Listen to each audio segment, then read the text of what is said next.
Hi everybody, John Cena here, and welcome to this one-off episode of FunkQuest with a sport that we've never covered before, and you've probably never heard of it either. If you're new to the show, there's a whole back stack of stuff for you to listen to. We've got Dina Castor, a former Olympic marathon medalist, London Marathon winner. We've got the world memory champion. We have a returning familiar funkster and a brand new funkster to the game. So, Bob, you were Grand Champion Funkster from season 4. I think we all know where you're dialing in from, but tell us. I'm in the Seattle, Washington area. And can you tell us, please, what you do in 10 words or less? Homeschool, wife, baking, laundry, writing. Shoot, I'm tapped at 7. I have 7 top things that I do. Reading more books. I read more books. That should count for a few. I read more books. I do a fair amount of writing and a lot of homemaking. So, brand new funkster, brand new sport, never covered it before. Evan, tell us who you are and where you're dialing in from. So I'm Evan Walters, and I'm the commissioner of the World Knife Throwing League, and I'm dialing in from Southwest Virginia in the U.S. World Knife Throwing League. So we're going to get into that in a moment. Before we do that, I just need to remind you of the rules. The rules of FunkQuest are simple. Each funkster selects one of 4 icons. Behind each icon is a question which may or may not have anything to do with the icon. The funkster then has 1 minute to tell a story, tell a joke, or maybe even answer the question. We'll ask Bob to go first so that Evan can get an angle on the game. So Bob, you can pick a suitcase, a building, some binoculars, or some horses. I'll take the building.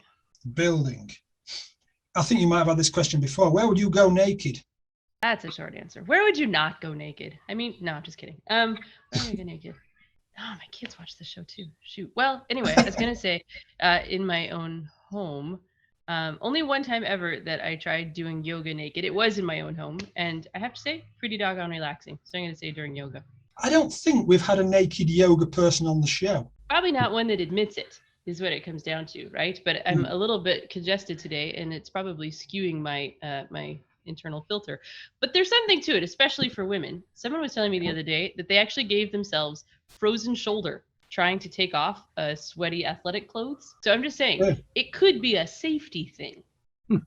Right. So as I say that, I can think of things that are dangerous about it too. Shoot. Yeah, I'm sure that health and safety will crop up in the next question, which is Evan. So you can pick, Evan, a suitcase, some binoculars, or some wild horses.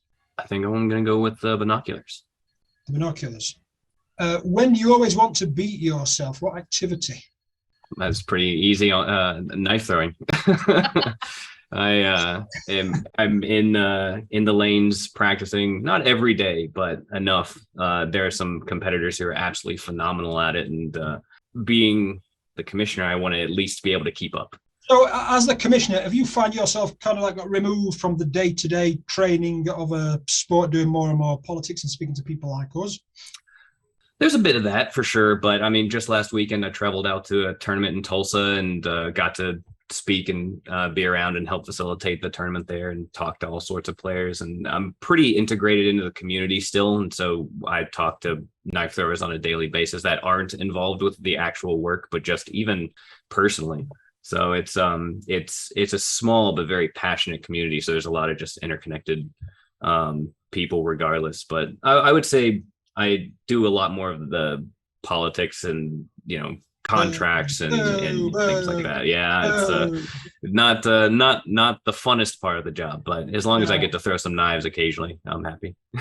Keep going. Can I ask, what does it mean to beat yourself at knife throwing? Like what is a personal best?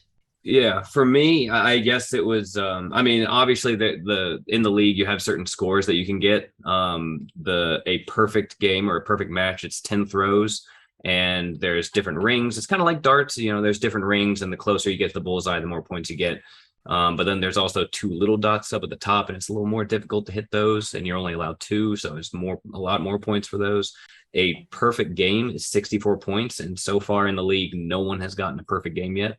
So a lot of people are trying to beat their own scores and get up to that. We've gotten 60 is the highest score so far in an official league. I have definitely not gotten that. I usually range from the 40s to 50s myself, but I also just like doing like trick shots and kind of fun stuff. So the more I can make those consistent is kind of what I consider like besting myself. We want the person that scores 64 has an invitation to be on this show anytime they choose. Bob, you can pick a toad, a mountaintop scene, some pasty type of things, or a camper van. My instinct is obviously the pasties, but I'm going to choose the toad because I watched a nature video last week that was one of those like you can't look away. Did you know that there's an insect that lives underwater that has the pointy like a hummingbird that can liquefy? It turns it into like a frog Capri Sun and drinks the thing. And there's an animal that lives at the bottom of the sea, and it survives by sucking the acid out of whale bone remains and whale carcass remains. I mean, how can you?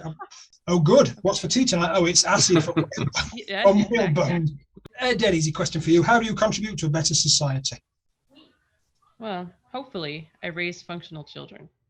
Yeah. I think that's probably my best personal contribution. Which is underrated these days. Absolutely. It probably is underrated. Yeah, it probably is underrated. But I think by that, I'm hoping that I'm raising people that read. I'm hoping that I'm raising people that have an awareness outside of themselves. And for today, what that looks like is I don't think this was intentional going in. I didn't have a conscious, like, we're going to become people that don't walk around with our phones.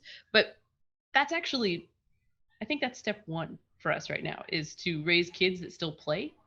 Yeah. Right? That play as long as they can. I love that Evan mentions the trick shot thing, because that is, as I'm watching my son, he's almost 11 now. And I think he's right at the age, right, where you could either veer totally into video games and everything is virtual and you don't have any, knife throwing is you're conquering something real, your own muscles, your own.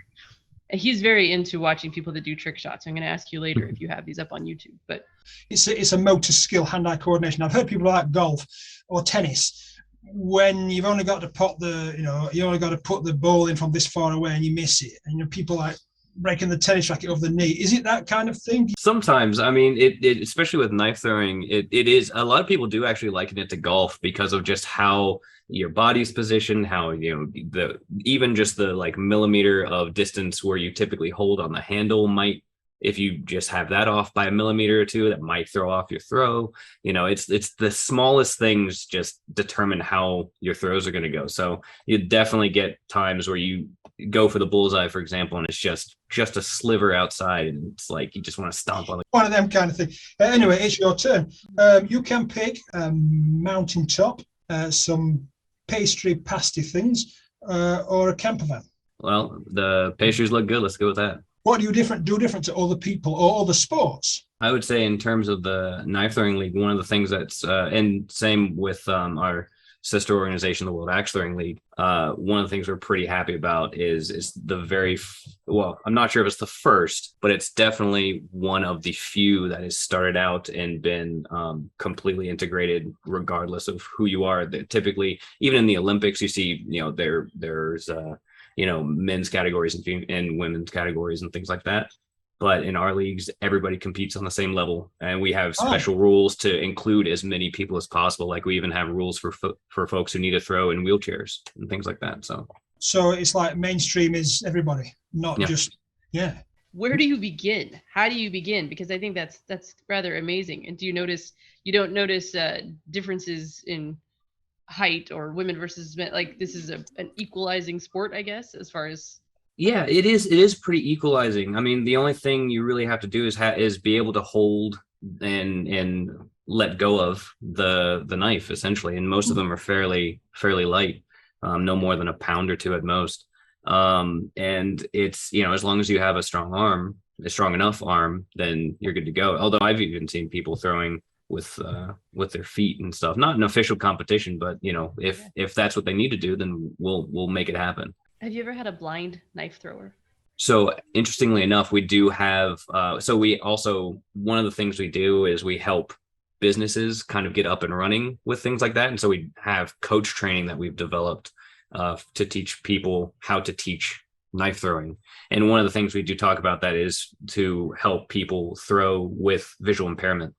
And so there are a myriad of techniques. If they're not fully blind, then there are some things you can do, like Make sure you have like a spotlight or a flashlight kind of close up to the target, so it's a lot brighter and they can kind of see a bit better. I've seen some people put like reflective tape on certain areas because that helps for some low visibility folks to be able to see. But when it comes to knife throwing, it's not about what you're looking at, it's about the technique. So when you find your right distance that you need to throw up to get the proper rotation for the knife, and you essentially learn the motions, it becomes more of a natural state. Like I can usually throw and stick a knife. It's not going to do very well in terms of aim, let's be real, but they can at least throw and stick the knife as long as they have the right rotation in the right distance. So it really doesn't, the eyesight really only helps you with aim, not the actual participation. If you're standing, 10 feet away from the board, and the board's a specific height, you know all that. Yep. So you don't have to necessarily see the board because exactly your technique's good. Yep. Now you're going to land it. Excellent. Bob's turn, I think. You can pick an old fisherman, a first aid box, the solar system, or a man with a winter Russian hat, which I believe is called the Ushanka. I'll take the Ushanka. The Ushanka. How often do you talk to strangers? If I had to choose, who would I rather spend 15 minutes talking to? I would always choose someone that I don't know. I actually have an unfortunate sort of social anxiety that hits when I'm supposed to know things about people. So if you are gathering, with the same community, say weekly, and you really feel like you should have remembered that thing about their aunt who's in the hospital, or the fact that their husband dig ditches, whatever, I get much more anxious about that. Whereas I feel like if I'm meeting someone new, it's a clean slate, right? I'm not supposed to know what Evan does for a living, except that it came through an email. The thing that I always realize, when you see somebody out of context, you think, do they work at the sandwich shop or are they my solicitor? Yeah, people are fascinating though. I mean, and it gives you an opportunity to decide what you want to know about them first. And I like that you get that opportunity back. Yeah, it's like a clean slate to build. We all carry a lot of baggage around with us. Anyway, next question. Evan's turn. Sure. An old fisherman, a first aid box, or the solar system? I'm going to have to go with the solar system. Okay, so tell us how the World Knife Throwing League came about. Did you dream it up one day, and how did it start? It started because of axe throwing. Really, we my boss, who's the founder of both, he and I got together back in 2017, and essentially we worked in the industry of axe throwing entertainment. It's kind of like bowling alleys, but for axe throwing, essentially. That kind of started, they hadn't really come into the US all that much yet, but they were fairly popular in Canada. Essentially, we saw them starting to pop up very quickly and realized that there's nothing really keeping it around. There's nothing really making it a long-term industry, really. And so, this had come kind of right off the trail of like escape rooms, for example. And so we were like, what's something that we can do that people will enjoy, that will get people to come back and to have fun. And so we were like, why don't we do leagues? We kind of do games and stuff anyway. Why don't we do an axe throwing league and then invite other axe throwing companies to join and participate? And then we can start connecting the communities a little bit. And we did really, really well with that. And that is now in, I think, pushing 30 different countries now, and with thousands of competitors. In 2019, we were looking at it and it's like, well, again, what else can we do that will be fun? And so we thought of, knife throwing is clearly the next, the next thing we can easily do. It's essentially a lot of the same fundamentals. You're just throwing a different tool. And so we got that put together, and initially COVID came in and kind of stopped our progression of that for a little while, but in 2021 we launched and it's been going great. The next thing you throw, you've gone from axes to knives. I don't know. I've had a lot of people request shovel throwing, interestingly enough. Shovel throwing? Yeah, the little hand shovels that people like this, like a little spade. There's apparently a fairly popular thing. Didn't know that. Well, we have to watch this. Get back on in 3 months. Next question, Bob. Some kind of arty living room, some paint blobs, a river scene, or radio telescope, Jodrell Bank? I'll take the river scene. River scene. Where or when would you go in a time machine? Boy, that's really tricky. I spend a lot of time actually trying not to wish myself to other places and times. So I think truthfully, I would be curious to go to like the first World Fair. First World Fair. Yeah, is to see the I don't know, just that what I have read about it. I think what an interesting time to be at the beginning of all these inventions, the beginning of all these things that looked ludicrous to them at the time. It sounded just the whole idea of having built this glass structure to hold. Am I thinking of the right thing? Right? Is that like Victoria and Albert, and you're British, you're supposed to be able to speak to this. Okay. The concept to me is interesting. I think I had watched something. Honestly, I was that person as I'm watching it that thought Albert was a moron. Why would you do that? It just seems like, because my mind doesn't work that way. I think it would be interesting to be a witness to the beginning of so many things. All these things that look bonkers at the time, but yeah, just knowing that I'm the person that would never have discovered America. I don't have that inventive, like, what we ought to do? Electricity. I just don't have that in my brain. And I think it would be fascinating. Somebody would have woke up one day and said to his missus, she says, "What are you doing today?" And he says, "I think I'm going to invent, the light bulb." And she says, "Okay, good luck with that. Let me know how you go on." See, I would have been the wife that was like, "Right, and could you take out the garbage while you're it's terrible." Yeah. Okay. Remember, tea time's 5 o'clock. Yeah, exactly. Could you do it by then? Yeah. Excellent. Question 4, Evan. Living space, some paint blobs, or some radio telescopes? Oh, well, my background's in art, so I'm gonna have to go with paint blobs. Art. Which historical figure would you most like to meet? Oh, that's actually perfect, because as you were talking about going to a different place in time, I was thinking about it. I was like, man, if I did that, I'd probably want to go back and meet somebody specifically, and so that worked out really well. Not a character many people will probably have heard of, but one that is one of my favorites in history. His name was Zheng He, and he was an advisor to the Chinese emperor in the 1400s. And reason is because he launched, he was an admiral at the time, and he led this large navy from Beijing all the way down to South Africa and back. And it was the largest expedition at the time. It dwarfed finding the New World and all that stuff, but we don't typically hear about it much over here in the West. It would be really interesting just to see what kind of convinced him just to decide to try to convince the emperor to sail an entire navy all the way from China to the south of Africa and back. Just assuming it was just for knowledge, because he didn't really do anything except for trade and come back. So, but he made it back. He did. I would say that you're right. 14th century China has not cropped up very often on the show. He did bring a present back for the emperor, which was some giraffes, from what I've heard. Some giraffes. Yeah.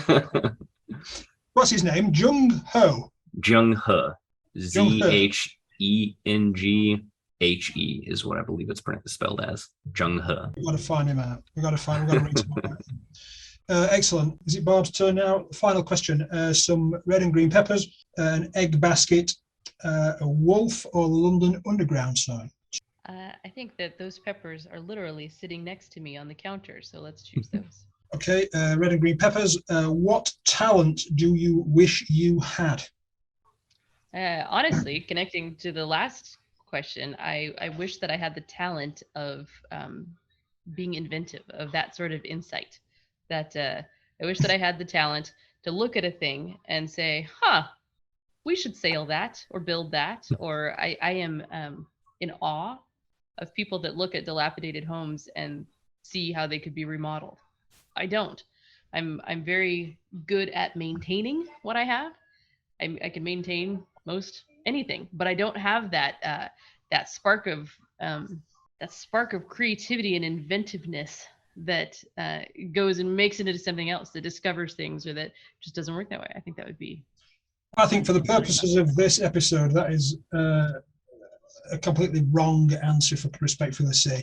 I'd expect you to say you want to be the ladies' world champion in knife throwing by this time next year. Ooh, but see, that was follow-up, because I don't think that's a talent so much as a determined skill, which as soon as we're done here, I'm going to ask Evan how to develop. That's different. Couldn't you do it with just sweat? I assume that you don't have to be talented. I bet it's easier, but I bet it's like playing the piano. You don't have to. I was not ever the most talented piano player, but I did work harder than everyone else, and so I did it as a living. I'm going to assume that knife throwing is the same way. It's pretty similar. The current world champion from last year, he just started throwing last year. So Really? Okay, Oh, yeah. that sounds like talent. I don't know. Yeah. Really? Yeah. he put a lot of effort into it. I mean, he was practicing a few hours a day. So Your question, you can pick the eggs in an egg basket, Wolf or the London Underground side. let's go with the London Underground. Underground side. What store would you shop at if it was the only one you could use? My first thought is my favorite stores, which are typically like hobby stores or art stores, but obviously I need to eat. So Yeah. I suppose I would probably try to go to like kind of a one-stop shop type of thing for at least all the necessities. So probably Where would you buy knives from and knife throwing equipment? Where would you would that? Can they stock stuff, or is it all licensed and all that safety stuff? There's specific knives that we use for safety standard issue, but most axe and knife throwing venues have them in stock. Not all of them do, but many of them do. I would probably try to find something if I suppose like a Target or Walmart or something like that would have to be the most logical thing to do, just so I can get kind of everything I need. If I need furniture, I'm good there. If I need some, if I need food, I'm still good. So you're really thinking it through. My first thought was, hey, Chick-fil-A, does that count as a shop? Because then you could get food. But they have knives. They have to cut the chicken, right? So That's there's true. knives and food, and you could sit in their booths. That was more How do logical you? than- I have a question about venues. How do you? Are they presumably licensed venues? Mhm. Do people roll their eyes and think, "Oh my goodness, we're not having that because it's dangerous"? I mean, in terms of safety aspects. So in terms of the safety aspect, people hear knife throwing, they go, "Oh man, that's dangerous," that kind of thing. But honestly, we one of the things we did with the sport was we did develop a lot of safety practices. Like in between each lane, there's specific fencing that has a certain like there'll be holes and stuff in the fencing, but it's a certain degree of that. In fact, I can kind of show you here. Yeah. Oh Lord, this is like one of our knives we developed. You're not going to be able to see it super well, but it has a guard on it, and the reason being is so it can't go through a fence if need be. It's completely blunt on the sides. You don't need a sharp knife, that kind of thing. It just has a little bit of a point, and that's it. As long as you can do the sport, there's no need to go and do unsafe practices like throwing. Like you're also not allowed to throw from the blade or blade. Things like that. It's just like fencing in the Olympics. They don't use actual sharp swords. But as long as you can complete the task, then it works. So, but for affiliated venues, like you asked, essentially, if there's any venue that has the ability to build targets and is a properly operated business that does have certain insurance parameters and things they go through, they're more than welcome to sign up, and we're happy to have them. Because it's one of the things where you look at that and you think that is, we almost like we're socialized in thinking what's safe and what's not safe, right? If you get hit in the head by a cricket ball or a baseball, you're going to hospital. Oh yeah. But they do cricket at schools. Yeah, exactly. It's funny. I always like to say, I mean, it's a technicality since we've only been around for 2 years, but we have less injuries than every major sport. Probably, So yeah. you are much more likely to get a major injury in like football or soccer than knife throwing. So you got a world champion, you got coaching and all that kind of stuff. How developed are you in terms of things like video analysis and all the tools that we see in other sports? So we don't do a lot of video analysis, but we do have an online app that tracks people's scores and uploads that into an online leaderboard that's worldwide. So everybody who competes will be able to see not just their own local venue. They'll be able to see their own local leaderboards, but they'll be able to see where they rank on the worldwide scale as well. But it tracks everything from how many drops you have to how many bullseyes you've hit, and the percentages of those, as well as win to loss ratios and things like that. So we track a lot of statistics for players. And so they're able to kind of get an idea of like, okay, well, this season I did pretty well here, but I could have used a few more bullseyes or something like that, so that they can kind of work on that. They're really sobering when you realize you're 169,000 in the world or something like that. You're actually thinking pretty good, but you're not. Yeah, for sure. So what's the next steps? Is it going to be in the Olympics? So I know it's already on ESPN. I haven't seen it on Eurosport, but it's going to be in the Olympics. I mean, that would be a far off dream for me. I've actually been in contact with some representatives from the Olympics before. It's a long process. It's a very long process just to get recognized, let alone be a part of the Olympics. There are many sports that are recognized by the Olympics, but they aren't typically in the Olympics. So we're hoping to just get that first stage at some point in the near future. So is there a world championship that a yearly thing? Is there? Yeah. So typically we travel around because we are the World Knife Throwing League. We try to travel to different places to give different people access as best we can. This year it's going to be in Wisconsin in a place called Fox Cities, which we're really excited about. And it's going to be the first weekend of December. So it's going to be a big 4-day event. We're doing it with the World Axe Throwing League. So both of our championships are going to be going on that weekend, a big 4-day weekend. We're going to have easily 500 throwers plus their families and friends and stuff coming in, so it's going to be a big event. That's kind of what we're working on right now. Good episode. Bob, how can we contact you and buy your books? Hop onto my website, which is also a long URL and not as easy to spell. Go to barbarabrandline.com. Excellent, thank you. Evan, how can we find out more about the World Knife Throwing League? Easiest thing to do is visit worldknifethrowingleague.com. It's a long URL, but it's all one word. And there's a pretty nice map on the homepage. And there's also a section where in the menu where it says, where can I go, basically. And you can go and look up anywhere that's around that is affiliated with the World Knife Throwing League. But even more so than that, as long as you can build a target or have some like log rounds or something like that, that's a good start. If you can just post some up in the backyard and find some appropriate safe throwing knives, which you don't want to necessarily throw like a kitchen knife or anything like that. But if you find some good and well-designed throwing knives and you just have some space in the backyard, that's a great way to start. But if you want to get serious and start actually joining leagues and stuff, there are plenty of locations, mostly in North America right now, but we're expanding as quickly as we can.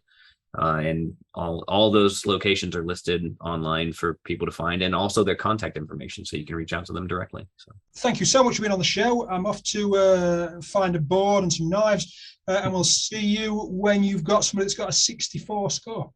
Thanks so much, and take care.